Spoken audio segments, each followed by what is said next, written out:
rádio FMG Educativa. Se liga. 104,5 FM é a frequência que está em sintonia com a população. Sintonize já. 104,5 FM, coerência, cidadania e cultura na programação. A rádio que transmite informação.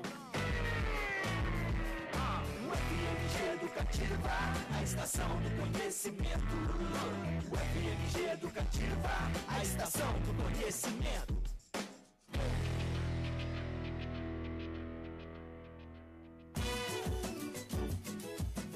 Nós gostamos de Copa. E a Rádio Estudantil também. Papadão.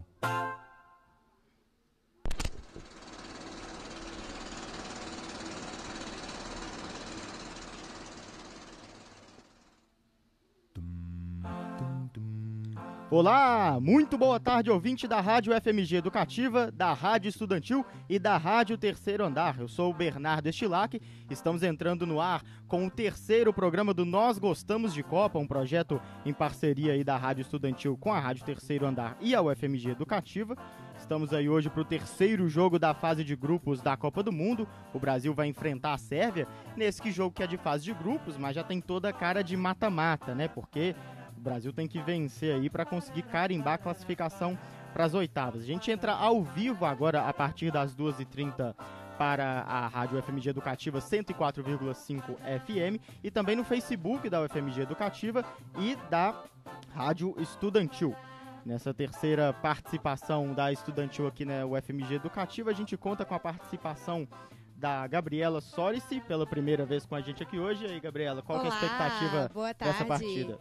Pois é, eu acho que eu tô igual aquela pessoa trouxa, sabe? Que fica seguindo o crush fala que não vai dar certo e tal, e eu continuo tendo esperança. Dessa vez eu ainda acredito que o Brasil vai ganhar. Tô aí, então, seguindo o crush, sendo bem trouxa com o Brasil. É, e não é exclusividade do brasileiro não, viu? Porque hoje a gente já teve uma zebraça, a Alemanha, atual campeã fora da Copa. E aí, Marco Túlio, o Brasil vai fazer vexame também ou vai carimbar a classificação hoje? Boa tarde, Bernardo. Boa tarde aí a todos os ouvintes da Rádio FMG Educativa. Eu tô um pouco mais otimista que a Gabi aqui. Eu acho que o Brasil vai passar, vai começar a deslanchar na Copa hoje. Eu até vou antecipar meu placar aqui, se puder. 4-1 Brasil hoje, Neymar vai fazer 2, e eu tenho como provar que meu destaque vai pro biorritmo, estatística avançada, que eu vou falar durante o programa. Daqui a pouco a gente vai ouvir o Marco Túlio falando sobre o biorritmo, informação que ele está trazendo nova aqui para o nosso programa. Vamos chamar hoje, também pela primeira vez participando do Nós Gostamos de Copa, ele, Danilo Drummond. Danilo, você tá animado igual o Marco ou já tá mais com o pé atrás depois desses resultados confusos dessa Copa do Mundo? Boa tarde, eu tô mais pro Marco do que pra Gabi, eu tô mais animado, realmente, tô no clima do Hexa, assim, mas é sempre bom ficar esperto, né, porque a Alemanha fora, a Argentina quase, então vamos com cuidado, mas eu acho que vamos ganhar e vamos convencer dessa vez. É, tem que ter cautela agora, vamos chamar o Gabriel Marques, também participando pela primeira vez do nosso programa, tá ali com a camisa da Inglaterra, tá mais ansioso pros jogos de amanhã ou pro jogo de hoje, Gabriel? Eu diria que eu tô mais ansioso pro jogo de amanhã também, né? Eu quero ver se a gente vai pegar a Bélgica, porque, sinceramente, eu tenho medo da Bélgica, mas hoje ainda não passamos de fase. Definitivamente não. Não passamos de fase, mas a Bélgica a gente só pega se for pras quartas. E aí, Caio Fábio, mais uma vez com a gente hoje, vai ter quartas de final pro Brasil? Olha, Bernardo, eu não sei nem se vai ter oitavas, viu? A Sérvia é um adversário muito encardido. Vou trazer inclusive alguns números bem interessantes aqui da Sérvia, alguns jogadores destaques. Acho que a vitória vai vir para o Brasil, mas talvez seja tão sofrido quanto foi contra a Costa Rica. Tá certo, então todo mundo aqui tá confiante, né? Parece que todo mundo acredita numa classificação do Brasil. Daqui a pouco a gente passa aí um rápido bolão para ver os resultados. O Marco já falou o dele. Mas antes de mais nada, né, vamos ver se essa confiança toda se justifica dentro de campo. E para começar a pensar esse time do Brasil ali nas quatro linhas, a gente chama o Gabriel para poder falar um pouco sobre a escalação que o técnico Tite traz hoje e também levantar uma questão. Gabriel, qual é o coletivo de Lobos? O coletivo de Lobos é Matilha. Não, é Alcateia. Tite tava doidão ontem, deu essa entrevista épica, ao estilo Zagallo, ok, mas a escalação dele hoje não fugiu do normal, né? Nós vamos ao jogo hoje com Alisson, Marcelo na esquerda, Miranda, Thiago Silva, Fagner, no meio Casemiro e Paulinho, lá na frente nós teremos Neymar, Felipe Coutinho e William. E o 9 de hoje, de novo, Gabriel Jesus. Tá certo, Gabriel. E você vinha falando com a gente aqui fora do ar sobre o ótimo retrospecto que o Tite vinha tendo até a Copa do Mundo, né? Realmente são números muito expressivos, mas o desempenho não tem se repetido nessas duas primeiras rodadas. Exatamente, a atuação do Brasil semana passada foi incrivelmente discutível, não se pode falar que o time jogou bem o jogo inteiro, um primeiro tempo bem perdido. Um dos problemas do primeiro tempo que vai se repetir nesse jogo é a parceria Fagner e William. O Fagner jogou bem mal quando estava jogando com o William pela frente. E o Paulinho não é um jogador que vai voltar muito para poder distribuir a bola e assessorar melhor o Fagner nessa função. Então, de novo, vamos ter uma falta de entrosamento aí com o Fagner e o William, que estava bem melhor com o Fagner e Douglas Costa. E o Tite, ele tem a marca da seleção brasileira da era Tite é a excelente defesa da gente. O Brasil tomou 6 gols apenas. Problema. Só que foram 5 gols de bola parada. E o outro gol que não foi de bola parada foi de cabeçada do Falcão Garcia, que é uma arma gigantesca da Sérvia, que o Caio vai contar pra gente daqui a pouco. Mas o Brasil chega bem pra essa partida. O Paulinho, eu acho que é discutível, alguém aqui é fãzão do Paulinho? Eu gosto do Paulinho, mas eu acho que eu concordo com você que o Brasil é meio que desequilibrado. Lado esquerdo, Coutinho, Neymar e Marcelo. E lado direito, Fagner, William / Douglas Costa e Paulinho. Sim, fica meio... O Douglas Costa, pra mim, é a ausência mais sentida da partida desde Daniel Alves, lá antes da Copa começar. Essa aí tá se repetindo todo o jogo. Daniel Alves demais. Daniel Alves que esteve almoçando com a seleção brasileira hoje, né? Já que não pode estar em campo, pelo menos deu uma força ali nos bastidores, que a gente sabe que é muito importante. A gente viu a Argentina ontem, foi um bom exemplo disso. Ele é um dos garotos propagandas mais fofos na Copa. Bom, aí é por sua conta.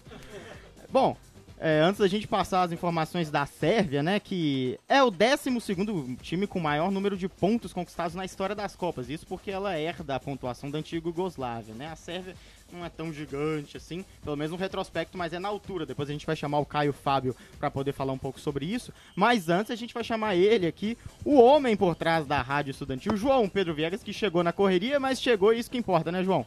Bernardo Schlack, boa tarde. Boa tarde aqui também aos queridíssimos da mesa, Gabi, Marco Túlio, Danilo, Gabriel, Caio.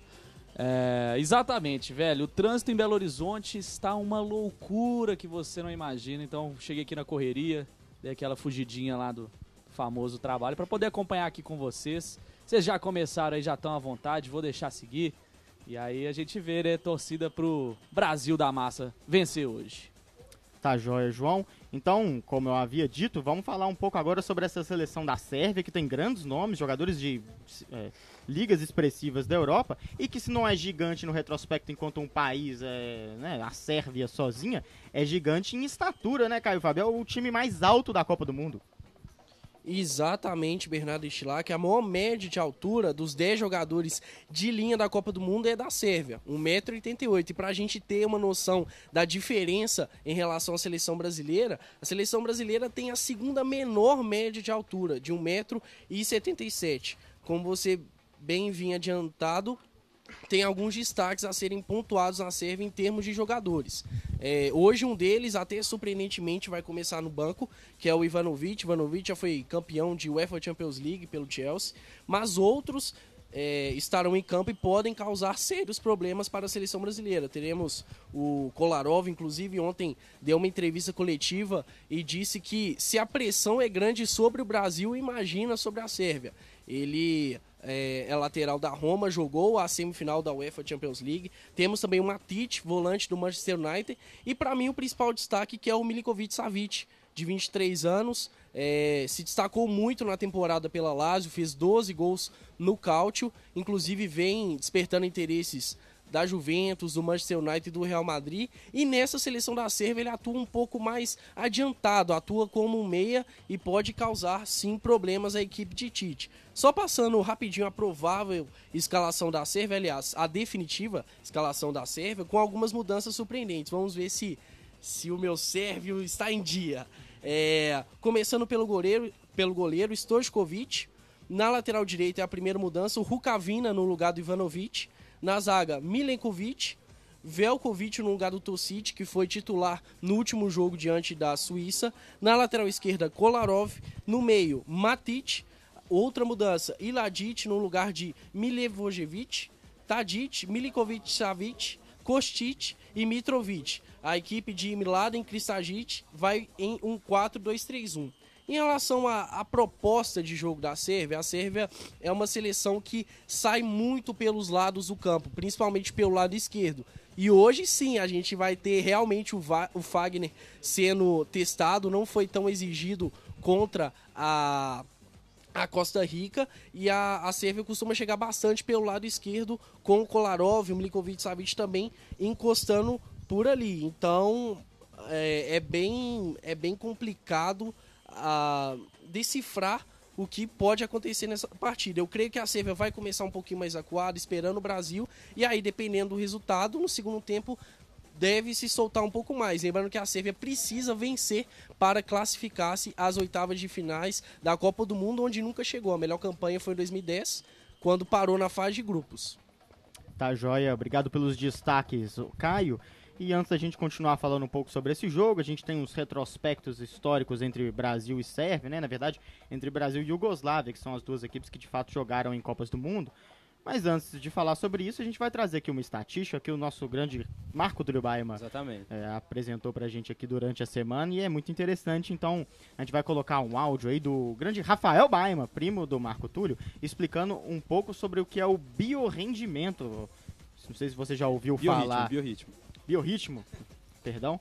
É realmente uma estatística bastante nova, né? A gente até se confunde um pouco com os nomes aqui. É uma função biológica, na verdade, né? Mas no áudio o Rafael vai explicar, depois eu repasso as informações para ficar didaticamente explicado. Tá, Jorge, vamos ouvir então o Rafael Baima explicando um pouco sobre essa nova modalidade aí do futebol.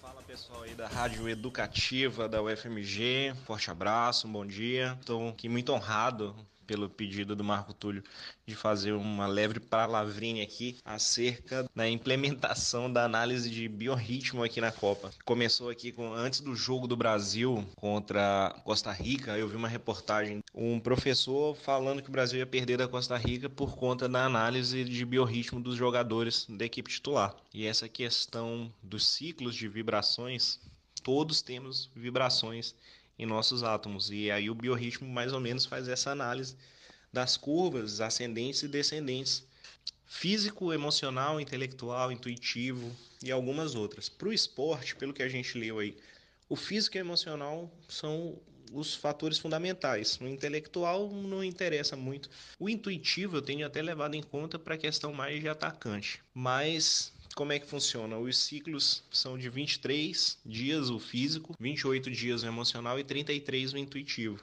Eles partem desde o dia que você nasceu até o dia de hoje e vão fazendo análise, fazendo essas curvas de subida e descida. Nós analisamos a partir disso, e essa análise é mais um elemento que agora incorporei. Se já tem feito sentido no futebol, que é o esporte coletivo, no tênis ainda os impactos são muito maiores, mas eu vou concentrar aqui no futebol, na questão das análises individuais.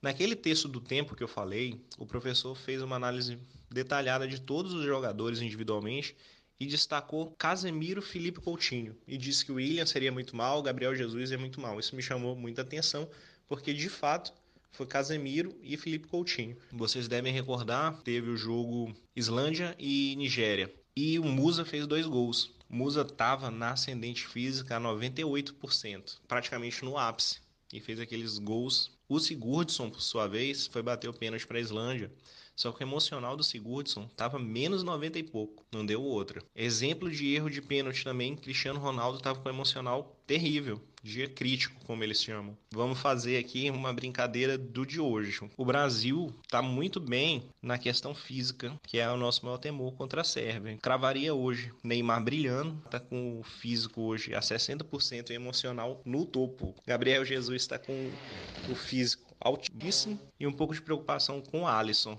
que também está numa descendente muito grande. Enquanto na Sérvia, o grande destaque deve ser o Milivojevic e o Milinkovic-Savic. Ambos estão em ascendente em todos os quesitos. O Lialic tá terrível. É isso aí, velho, que eu podia falar aí pra vocês rapidinho. Forte abraço, galera. Valeu. Então, só exemplificando aqui o que o Rafael falou direitinho, também para os amigos da mesa, que a gente ficou um pouco disperso aí na hora da explicação, é o seguinte, o biorritmo é apresentado pelo pesquisador Felipe Porto, que ele trouxe essa informação mais recentemente no jornal O Tempo, e ele fala que é uma função biológica natural descoberta por cientistas no início do século XX. É como se fossem ciclos que acontecem mais ou menos de mês em mês. No caso aqui, analisa o físico em 23 dias, o emocional em 28 dias e o intelectual em 33 dias. São aspectos individuais. Só que em esportes coletivos como o futebol, o físico e o emocional são mais importantes do que o intelectual. O intelectual não conta tanto assim. Como eu disse, os ciclos acontecem mais ou menos de mês em mês. E o que ele faz? Ele pega a data de nascimento do atleta e já coloca na planilha, a planilha já fornece os gráficos da vida dele inteira. Então, ele consegue projetar o que vai acontecer daqui a um mês, enfim. E aí, enfim, aqui nos números, né? Ele falou que conseguiu, esse Felipe Porto, o pesquisador, conseguiu prever a derrota do 7-1 do Brasil. Mas é o seguinte também, é um negócio a gente exemplificar louco, aqui. bicho. Porque assim, o que ele fala do biorritmo é que o atleta tem indisposição de jogar bem no dia. Não quer dizer que ele vá jogar bem. Ou Todo jogar mundo mal, naquele dia tava com uma grande indisposição. Então, nesse caso, pode ter sido uma média. Ele não explicou exatamente no dia do 7-1. Mas pode ter sido a média da Alemanha, que devia estar o dobro da do Brasil. A média de biorritmo. Enfim, aí aqui, ele fala que é uma ciência, ele bota muita fé que é uma ciência e não é uma futurologia. E ele legitima toda essa estatística aí, falando que serve como estatística avançada que equipes da Europa usam para prever lesão e tratamento, porque se o cara não tá com um físico bom, não adianta começar um tratamento que ele vai ter menor rendimento nesse tratamento, entendeu? É mais ou menos isso. E exemplos, vamos trazer exemplos mais concretos aqui. Eu já falei do 7-1, mas, por exemplo, o Rafael ele mandou esse áudio hoje de manhã, então não tinha acontecido a derrota da Alemanha contra a Coreia. Ele disse que a tendência seria o Miller jogar muito bem, fazer um gol, e o Kroos também jogar muito bem. Assim, não foi muito assim, né? Não foi muito assim. Mas enfim, ele aí tem uma outra prova muito forte da seleção da Argentina ontem.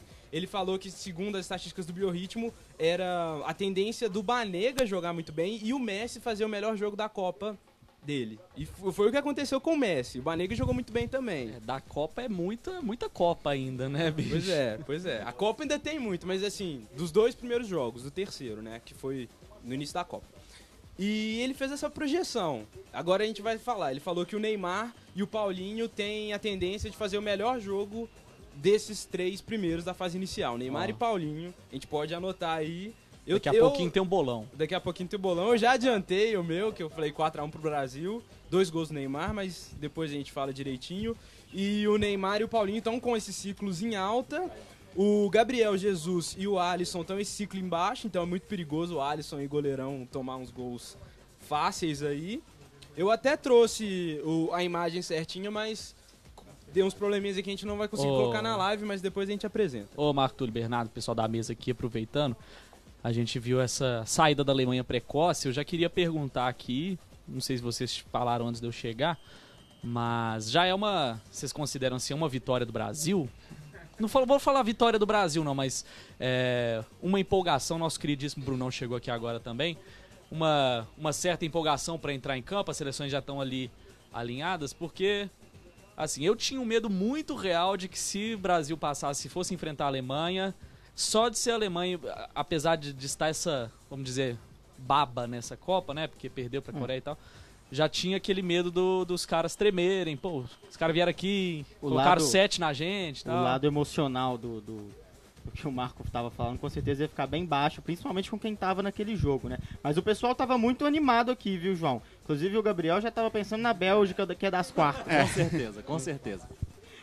Vamos, antes de continuar aqui no questionamento do João, mandar um alô aqui pro Bruno Morelli, Brunão, que chegou aqui em cima da hora, mas chegou e vai participar da transmissão com a gente também. Ele não falhou ainda nas nossas transmissões. Ele tarda, mas não falha. E aí, Brunão? Exato. Boa tarde, gente. Semana que vem eu vou entrar com um mandato de segurança, um habeas corpus mais cedo lá no escritório, para ver se dá para vazar. Sobre o questionamento que o João fez, né, do Alemanha e Coreia, não é a primeira vez que uma Coreia apronta na Copa, né? Em 66 a Coreia do Norte eliminou a Itália, né? A Coreia do Norte ganhou da Itália de 1-0. Tinha jogador da Coreia do Norte jogando de óculos, fraga, de grau, tipo, de tão amador que era. Ninguém sabe ainda se o cara que fez o gol da Coreia do Norte ainda está vivo, porque o Kim Jong-un não deixa ninguém saber, né? Mas a expectativa para o jogo hoje é muito boa, né? Espero que o Tite tenha conversado bastante com os atletas. Já houve um ajuste da rotina de treinamentos da seleção. A comissão técnica já deu uma reduzida, né, devido às lesões que ocorreram, né, tanto do Danilo quanto do Douglas Costa. E eu acho que a tendência é ser um jogo um pouco mais favorável ao Brasil, porque o time da Sérvia é um time que joga um pouco mais aberto do que a Suíça e do que a Costa Rica também. E posso passar aqui só rapidinho o histórico Brasil e Iugoslávia Copa do Mundo? Vamos lá, Brunão. Se enfrentaram na Copa de 30, o Brasil perdeu 2-1, foi o jogo que saiu o primeiro gol do Brasil em Copas, gol do Preguinho. Primeiro jogo da história do Brasil em Copas. Isso, né? O primeiro gol foi do Preguinho, que era multiatleta do Fluminense, foi campeão de natação várias vezes no Rio de Janeiro e tal. Na Copa de 50, o último jogo da primeira fase, 2-0 Brasil, gols de Ademir e Zizinho. E na Copa de 54, o jogo que eu acho o mais interessante desses entre Brasil e Iugoslávia em Copas do Mundo foi 1-1, era o último jogo da fase de grupos. O empate classificava as duas seleções, só que a seleção brasileira não sabia o regulamento. Então os caras saíram do campo chorando, porque acharam que eles tinham sido eliminados. Aí eles já estavam no ônibus, indo embora, quando chegou alguém lá da FIFA falou aqui, vocês estão classificados. E aí que, tipo, todo mundo, né, percebeu que o Brasil tinha se classificado, no sorteio viria pegar a Hungria e seria eliminada. E em 74, o Brasil estreou aí defendendo o tricampeonato, com empate em 0-0 lá em 74, na Alemanha. Tá certo, Brunão. Então esse é o retrospecto entre Brasil e Iugoslávia, uma vez que contra a Sérvia o Brasil nunca jogou em Copa do Mundo. A gente tá chegando no final aqui da nossa primeira participação, então tá na hora de já chamar o bolão, né? O Marco Túlio já falou que pra ele o jogo vai ficar 4-1, né, Marco? Exatamente, 4-1. Mantém o seu... Eu mantenho 2 gols do Neymar, um do Paulinho aí e um de quem vocês quiserem, mas vai ser 4-1 Brasil. Tá joia. Gabriela, o seu resultado? Eu tô menos otimista, né, desde o começo. Eu acho que vai ser com sofrimento, igual a gente sofre pelo crush, sofrendo pela seleção brasileira também. Então acho que vai ser uns 2-1 pro Brasil, mas a gente vai ter que virar o jogo, vai ser no sofrimento mesmo. No sufoco, hein? No sufoco. E aí, Danilo, vai ter virada? Ajuda a gente aí. Eu vou no biorritmo do Alisson que tá embaixo, ele vai tomar um gol, e vou botar 3-1 aí pro Brasil. Tá joia. João Pedro Viegas. Cara, vou no 1-0, assim, simples, fácil, passou na maciota ali, é hexa, pronto, fechou. Bruno Morelli. O meu placar é o mesmo da Gabriela. Hoje cedo lá no escritório eu falei que é 2-1, porque eu acho que vai ter um pouquinho de emoção esse jogo hoje. E aí, Gabriel? Pra representar a Sérvia, eu vou falar 1-1 sofrido. Caio Fábio. 2-1 pro Brasil, um de Coutinho e um de Neymar, sofrido. Eu também aposto no sofrimento aí, colocaria um 2-2. O Brasil passa. Não, gente, vocês estão muito Tem ruins. que Vamos ter todo emoção, mundo gente. cancela Essa o programa é a hoje. Copa da emoção. Fazer uma corrente agora, né, irmão?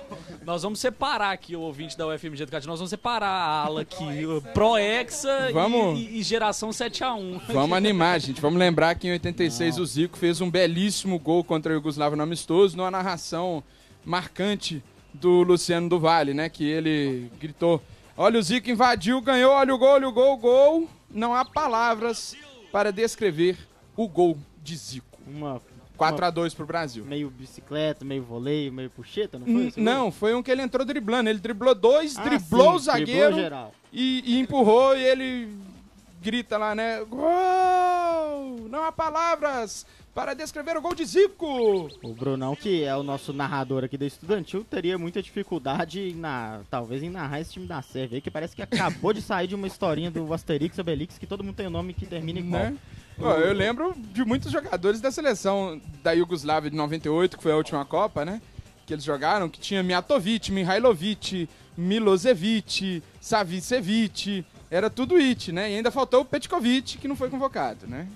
Ô Bernardo, passando o seguinte, são agora 2h57. As seleções já estão ali na execução do nosso queridíssimo hino nacional.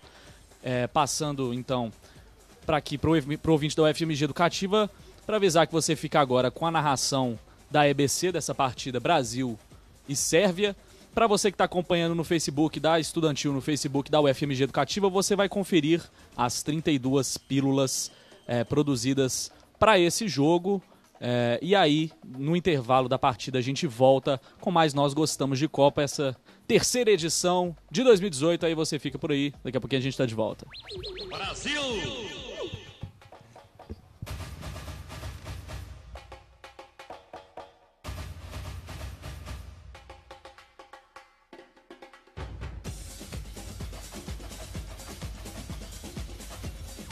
Brasil!